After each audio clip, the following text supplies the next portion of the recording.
இயேசுக்கே புகழ், இயேசுக்கே நன்றி, மரியே வாழ்க.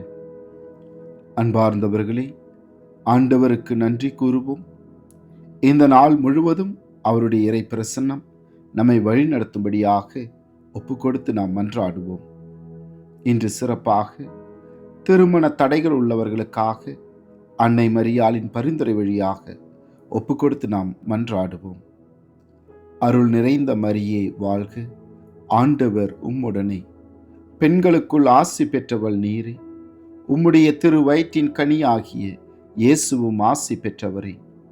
தூய மரியே, இறைவனின் தாயே, பாவிகளாயிருக்கிற எங்களுக்காக இப்பொழுதும் எங்கள் இறப்பின் வேளையிலும் வேண்டிக் கொள்ளும். ஆமேன். அதிகாலையில் ஆண்டவரின் அருள்வாக்கில் இன்று தொடக்க நூல் அதிகாரம் 24, இறை வார்த்தைகள் 42 முதல் 67 முடிய. இன்று நான் அந்த நீரூற்றின் அருகில் வந்தவுடன், என் தலைவர் ஆபிரகாமின் கடவுளாகிய ஆண்டவரே, நான் மேற்கொண்ட பயணத்திற்கு கருணை கூர்ந்து வெற்றி தாரும். இதோ நான் நீரூற்றின் அருகில் நிற்கிறேன்.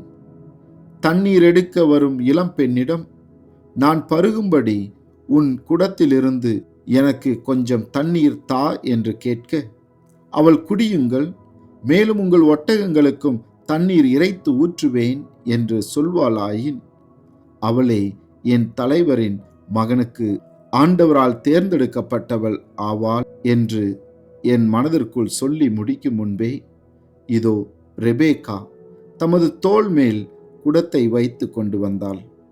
நீர் இறைக்குமாறு அவள் நீரூற்றுக்குள் இறங்கினாள். அப்பொழுது நான் அவளிடம், எனக்கு குடிக்கத்தா என்றேன். அவள் உடனே தோளிலிருந்த குடத்தை இறக்கி, குடியுங்கள், உங்கள் ஒட்டகங்களுக்கும் தண்ணீர் காட்டுவேன் என்று கூற, நானும் குடித்தேன். ஒட்டகங்களுக்கும் அவள் தண்ணீர் காட்டினாள். பின்பு நான் அவளை நோக்கி, நீ யாருடைய மகள் என, நான் நாகோருக்கு மில்கா பெற்ற மகனான பெத்துவேலின் மகள் என்றாள். உடனே நானும் அவள் மூக்கில் மூக்கணியும் அவள் கையில் காப்புகளையும் அணிவித்தேன். மேலும் நான் ஆண்டவரை வணங்கி தொழுதேன். ஏனெனில் என் தலைவரின் சகோதரரின் மகளையே அவருடைய மகனுக்காக பெண் பேச வருமாறு நேர் வழியில் என்னை நடத்தி வந்த என் தலைவர் ஆபிரகாமின் கடவுளாகிய ஆண்டவரை போற்றினேன்.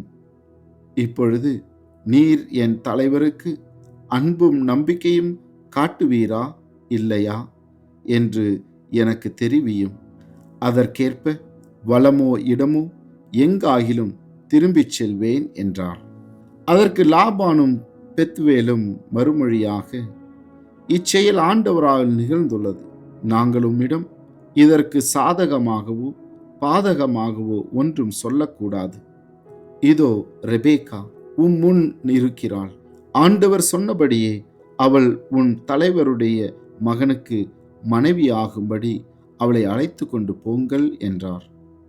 ஆபிரகாமின் வேலைக்காரர் அவர்களுடைய வார்த்தைகளை கேட்டதும் ஆண்டவரை தொழுதார்.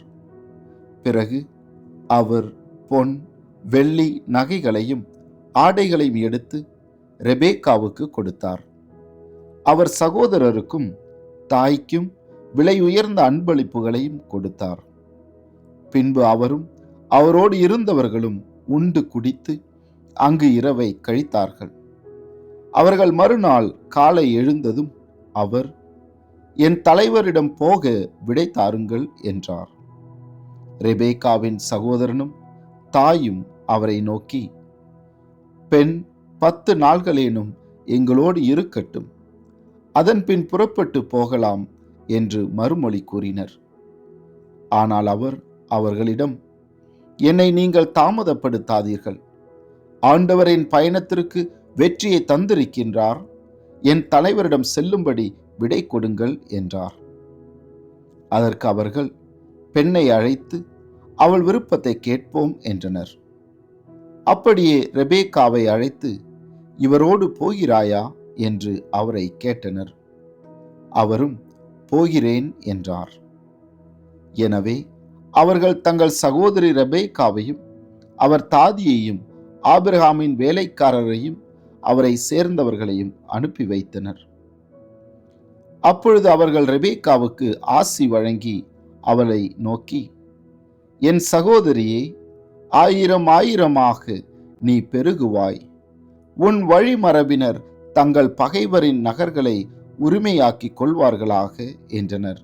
பின்பு ரெபேக்காவும் அவருடைய தோழியரும் ஒட்டகங்களின் மீதேறி அந்த மனிதரை தொடர்ந்தனர்.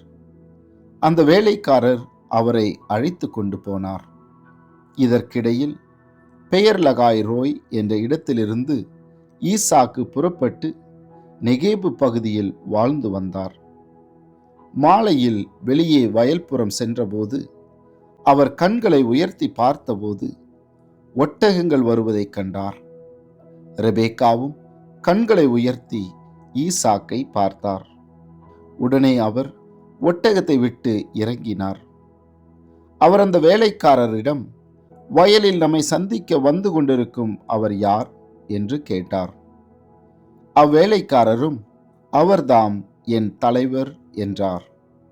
உடனே ரெபேக்கா தன் முக்காடை எடுத்து தம்மை மூடிக்கொண்டார்.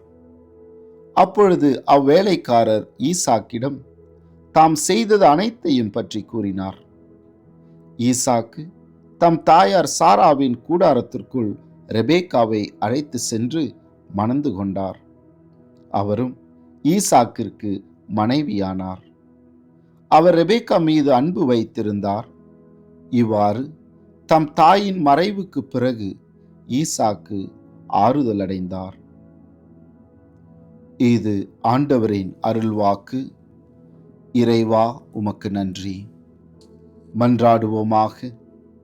அன்பு ஆண்டவரே, நீர் ஆபிரகாமின் வேலைக்காரர் வழியாக ஈசாக்கிற்கு உகந்த ஒரு துணையை அளித்தீரே. அதே போன்று பலவித திருமண தடைகள் உள்ள உமது பிள்ளைகளுக்கு ஏற்ற துணையை அளித்து அவர்களையும் அவர்களது குடும்பத்தையும் ஆசீர்வதிக்கும்படியாக எங்கள் ஆண்டவராகிய கிறிஸ்து வழியாக உம்மை மன்றாடுகின்றோம். ஆமேன். ஆண்டவர் உங்களோடு இருப்பாராக, உம் ஆன்மாவோடும் இருப்பாராக. எல்லாம் வல்ல இறைவன், தந்தை, மகன், தூய ஆவி உங்களையும் உங்கள் குடும்பத்தில் உள்ள அனைவரையும் நிறைவாக ஆசீர்வதித்து பாதுகாத்து வழிநடத்துவாராக. ஆமேன்.